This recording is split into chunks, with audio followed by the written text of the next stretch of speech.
Bonjour et bienvenue sur la chaîne Orchidée. J'espère que vous allez bien, que vous passez de belles fêtes. Joyeux Noël à ceux qui fêtent en tout cas Noël et à tous les autres. J'espère que vous profitez de votre week-end et que tout va bien pour vous. Donc je reviens dans un nouvel audio concernant la série Karma pour la saison 3, épisode 18. Donc c'est un épisode qui s'ouvre sur une scène qui est en continuité avec la dernière de l'épisode précédent. On voit que Majib défend Ami, donc c'est bien lui qui est venu, ce n'est pas le fruit de l'imagination de Malika. Il est transporté à l'hôpital et à l'hôpital on voit que Malika, Camille, sans qu'il cache des choses. On voit également qu'il a eu du mal à prendre le collier d'Anna et ensuite il le rend immédiatement à Ami. Car il est encore perturbé par sa rencontre avec Ndella. Il souhaite faire la lumière sur cette femme. Donc pour l'instant, il ne souhaite pas porter ce collier. Il annonce à Ami également qu'il va avoir une réunion concernant le cas de Malika. Et j'ai beaucoup aimé la scène dans laquelle s'est déroulée cette réunion, puisqu'on voit que les parents d'Ami se sont montrés responsables, ils ont accompagné leur fille et ils ont annoncé qu'ils allaient porter plainte contre Malika. On voit que Père Kébé, sans surprise, s'y oppose. Majib, lui, il refuse de témoigner en la faveur d'Ami. Et elle demande enfin le divorce et lui dit ses 4 vérités. Effectivement, c'en est trop. Elle en a trop supporté dans ce ménage et il est temps qu'elle soit en sécurité. On voit également par sa capuche blanche qu'elle porte pendant tout l'épisode qu'elle a une forte détermination à redevenir une justicière, mais cette fois-ci de manière plus raisonnée. Elle est justicière pour son entourage, mais aussi pour elle. Elle ne s'oublie plus. Et elle me fait penser au personnage Arrow, donc de la série Arrow. C'est le personnage Olivier Queen, alias Arrow, qui est un justicier qui porte une cape noire et qui opère de manière violente. Et là, à la différence de ce personnage, Ami, par sa capuche blanche qu'on peut mettre en parallèle à une cape blanche, demande réparation, mais de manière légale, en ayant recours à la justice, à la loi, et elle ne se fait pas justice elle-même. On voit que Majib se confronte ensuite à Malika et compte l'enfermer jusqu'à ce que ses papiers soient en règle pour qu'elle parte se soigner en France. Il dit qu'il ne la protège pas elle, mais leurs enfants. Mais selon moi, c'est pas très logique. Ce n'est que mon opinion, mais ce n'est pas logique parce que pour moi, elle représente un danger aussi pour leurs enfants à ce stade-là. Et elle est tellement imprévisible qu'elle doit même être à l'écart de ses enfants, en tout cas pour un moment, le temps de se guérir.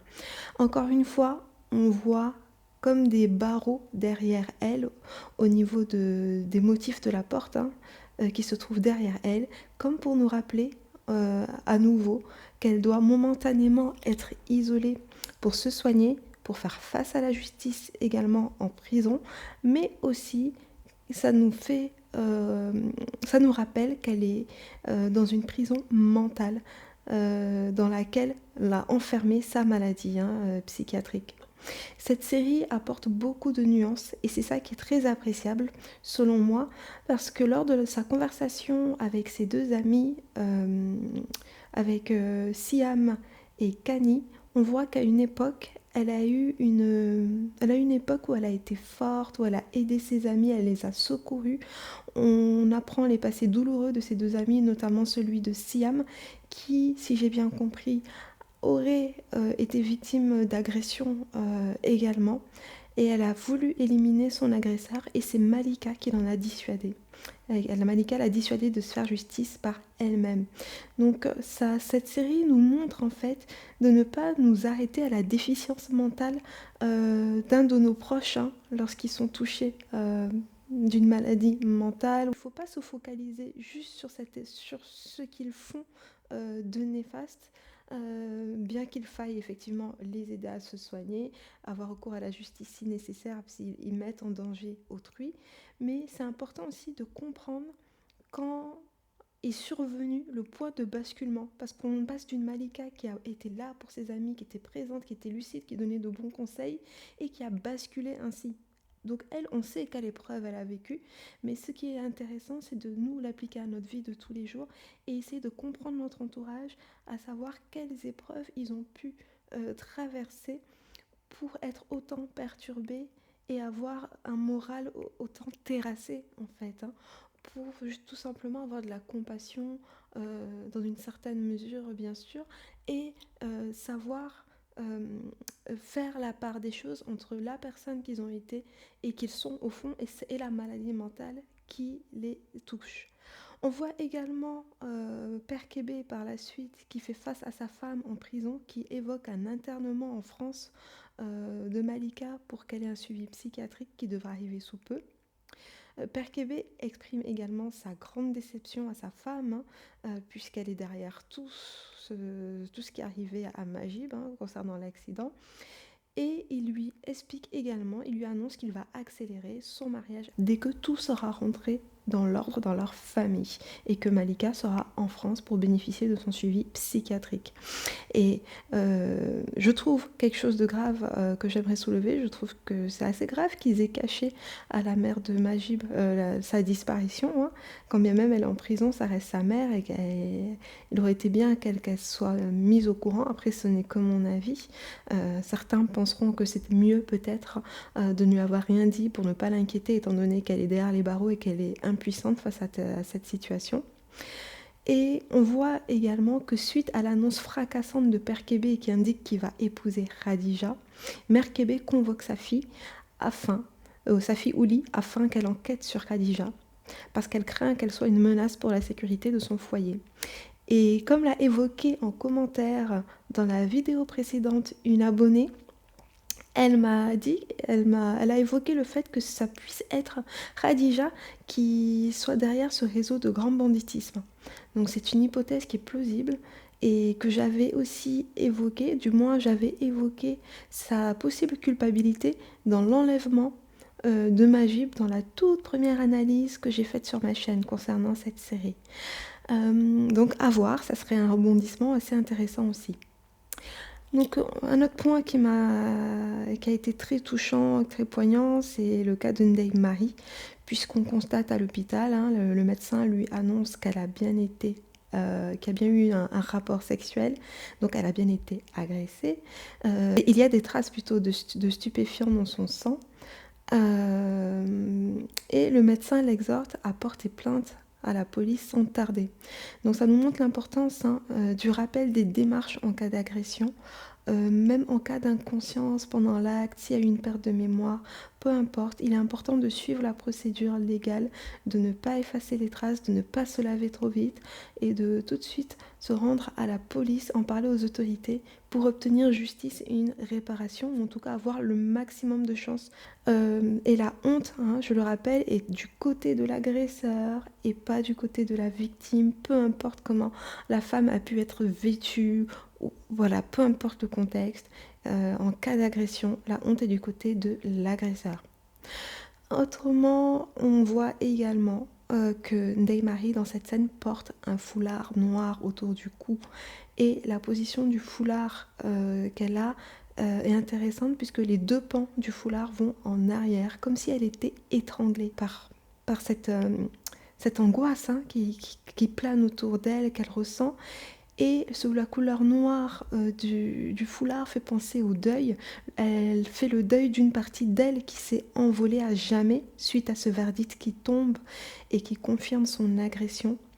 La couleur noire fait également penser à l'expression « la mort dans l'âme », ce qui signifie faire quelque chose contre son gré. Donc ça nous rappelle donc son statut de femme abusée, hein, puisqu'elle a subi tous ces éléments, tous ces faits contre son gré. Le vert pomme de sa robe, appelé aussi vert chartreuse, est intéressant à analyser parce que cette couleur a pour symbolique la quête et l'apprentissage. Donc on voit là qu'elle est en quête dans cette scène, on voit qu'elle est en quête de vérité sur tout ce qui lui est arrivé pour faire un premier pas vers le chemin de la guérison.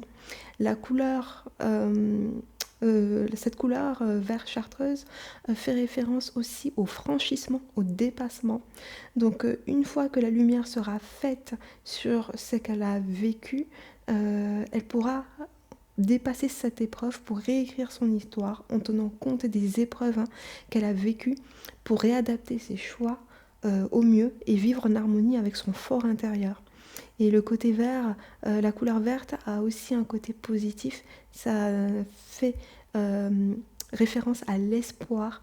Donc on espère effectivement que Ndeye-Marie verra de meilleurs jours et pourra retrouver une vie épanouissante.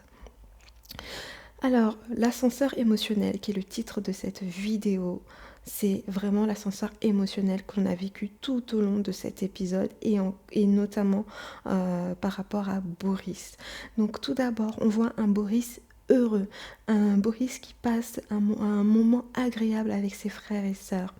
Et ce moment de fraternité est vraiment touchant. Hein. C'est agréable de voir cette belle fratrie qui passe du temps ensemble. On assiste à un choc des générations, puisqu'on voit que Boris indique que les distractions, on voit que c'est les distractions de ses frères qui sont plus jeunes lui paraissent futiles. Donc il incite ses frères à se cultiver en investissant leur argent de poche dans des choses moins éphémères et met un point d'honneur sur la lecture, et je le rejoins totalement. Il est important effectivement de donner, selon moi, après c'est mon avis, mais il est important de donner l'amour de la lecture à nos enfants, à nos petits frères, nos cousins, autant que possible, mais avec douceur et pertinence, en leur offrant des livres qui leur parlent sur des thèmes qui leur plaisent, en leur offrant des bandes dessinées, des œuvres en adéquation avec leur goût, hein, pour justement leur donner plaisir à lire dans un premier temps. Hein, ils ne sont pas obligés de commencer à lire La Curée d'Émile Zola ou Les Chants d'ombre de Léopold Sédar Senghor, hein, bien sûr, dans la sphère privée en tout cas. Dans le cadre scolaire, c'est différent, les livres sont imposés, mais dans la sphère privée, on peut vraiment leur offrir des livres qui les animent, qui traitent des sujets qui leur plaisent. Et par la suite, ça sera plus facile de les mener à lire des œuvres plus instructives. Et ils ont soulevé un point important dans cet épisode également concernant le coût que peut représenter l'achat d'un livre. C'est vrai que ça a réduit drastiquement l'accès à la lecture à certaines classes et ça crée des clivages notoires en termes de connaissances et d'ouverture d'esprit. Parce que clairement, lire, c'est voyager, c'est explorer. Et c'est là qu'on voit l'intérêt des bibliothèques, des médiathèques qui permettent d'emprunter gratuitement, voire à coût très réduit, des ouvrages très intéressants pour justement avoir accès à la culture pour tous. Alors, donc là, on passe d'un moment agréable dans une fratrie qui est joyeuse, qui échange un moment agréable, à l'arrivée de Ndeye-Marie. Et là, on voit que ses beaux-frères lui ont réservé un accueil très chaleureux, très touchant. Et ce qui est intéressant, c'est qu'ils restent à leur place, ils ne se mêlent pas des conflits conjugaux de leurs grands frères, bien qu'ils aient assisté aux différentes scènes de ménage. Et j'en ai eu les larmes aux yeux. Hein. Bon, je suis un petit cœur fragile, j'ai facilement la larme à l'œil lorsque je regarde des films ou des séries, mais là, je trouvais que c'était vraiment touchant, comment ils l'ont accueilli. Et l'ascenseur aussi émotionnel a été au niveau de Boris. Son visage s'est vraiment illuminé lorsqu'il a vu Ndeye-Marie entrer dans la pièce. Mais voilà, le soufflet est vite retombé, hein, comme on dit, étant donné qu'il est entré dans une colère très noire lorsque Ndeye-Marie lui a fait croire qu'elle l'a trompé. Malheureusement, elle se sent honteuse d'avoir subi cette agression et préfère dire qu'elle a trompé Boris plutôt qu'elle a été abusée. On voit que Boris, dans cette scène, porte un t-shirt gris. Le gris fait référence à la solitude, la tristesse, le malheur, la mélancolie. Et on retrouve la même couleur grise au niveau du fauteuil qui est derrière lui lorsqu'il s'assoit. Ce fauteuil a la forme d'une main et elle fait référence selon moi à la manipulation que Ndeye-Marie exerce sur lui en lui mentant. Donc là, à l'instant T, elle a la main mise sur ses émotions à ce moment précis, puisque cette annonce qui est erronée le plonge dans une rage folle. Cette couleur grise me fait penser également à la couleur du métal, et donc ça me fait penser au rouage d'un mécanisme qu'il ne connaît pas. Et donc ces rouages-là, on peut me les mettre en parallèle avec les éléments de l'histoire qu'il ne maîtrise pas. Et s'il en avait connaissance, ça aurait provoqué en lui bien sûr des émotions négatives, mais pas un sentiment de trahison aussi intense tel qu'il le ressent à l'instant présent. Daimarie en profite pour se libérer de lui, pour se libérer de leur lien, de leur mariage, mais est-ce que c'était vraiment nécessaire de passer par un tel mensonge qui le blesse autant? Je comprends qu'elle ne veuille pas lui parler de son agression, mais est-ce qu'elle ne pourrait pas tout simplement demander le divorce sans passer par ce mensonge? Et elle est blessée, elle blesse aussi à son tour, et on voit un Boris qui enfin reconnaît sa part de responsabilité dans leur histoire et reconnaît qu'il a insisté, qu'il a foncé tête baissée pour se mettre en couple avec elle alors qu'il se mentait à lui-même, et il a fait fi de tous les signes qui lui ont démontré que l'amour qu'il ressentait était à sens unique.